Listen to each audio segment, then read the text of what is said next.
بسم الله الرحمن الرحيم. الكلمتين دولت للسيد عبد الفتاح السيسي ومحمود ابنه محمود عبد الفتاح السيسي. طبعا انتوا عملتوا اللي عليكم. رجالتك ضيقوها عليا من كل مكان ونشفوها وعملوا الصح وتعليمات وكرهوا الناس فيا وطلعوني خروف. وانتوا كنتوا خايفين من الميعاد ان انا في اخر 2024 او اول 2025 ان انا استلم الدولة وان هو ده ميعادي.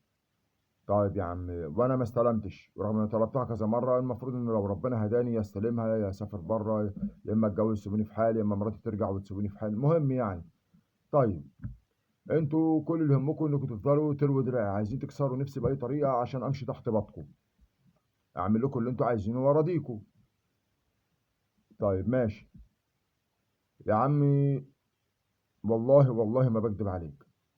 انا عارف ان انتم مجهزين وراكم مسستمين وملبسين حكايات كتير ومشاكل كتير ومشايلين حاجات كتير واللقطه واللي انتم بتعملوه. يا عم والله العظيم يا سيدي انا موافق ان اقف معاكم في مقابل انكم تسيبوني في حالي. هحل لكم المشاكل اللي انتوا عايزينها من غير ما تشغلوا مخي ولا توجهوا شعر على مخي وتشغلوه. زي ما قلت لكم امبارح كده، لو عايزين مشكله مع السوبيا هحلها، لو مشكله لتعويم الجنيه هحلها، لو مشكله في البنك المركزي هحلها. أه لو مشكله في السوق السوداء هحلها، لو مشكله في توفير الدولار هحلها لك، لو مشكله المحور فيلادلفيا هحلها لك، لو مشاكل الناس هحلها لك، لو تخفيض اسعار هحلها لك، لو توحيد اسعار هحلها لك.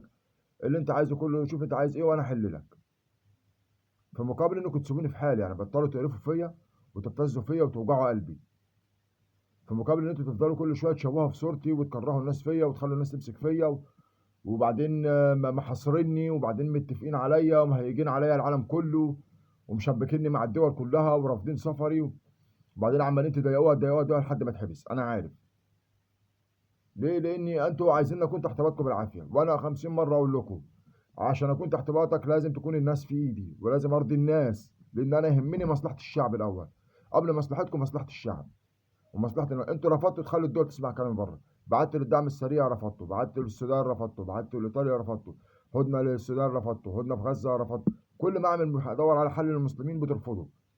ليه رافضين ان يسمعوا كلام؟ انتوا عايزين تخلوني على قد ما اسكت، تشكلوني ابقى كارت تلعبوا بيه زي ما انتوا عايزين.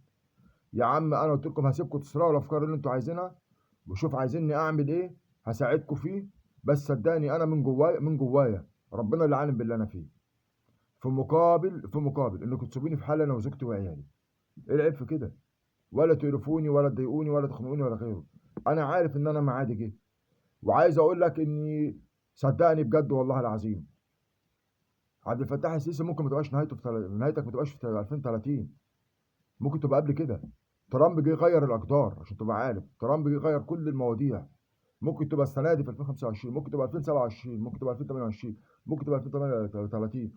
انتظرها في اي وقت، في اي وقت ممكن تجي لك. لان انت اكيد عارفين حاله انفجار اللي في البلد. فانا كنت فاكر انها في 2030 لاني كانت في ظروف غير الظروف، لا الظروف بتتغير. بس فانا قلت لك اللي عندي وخلاص. سلام.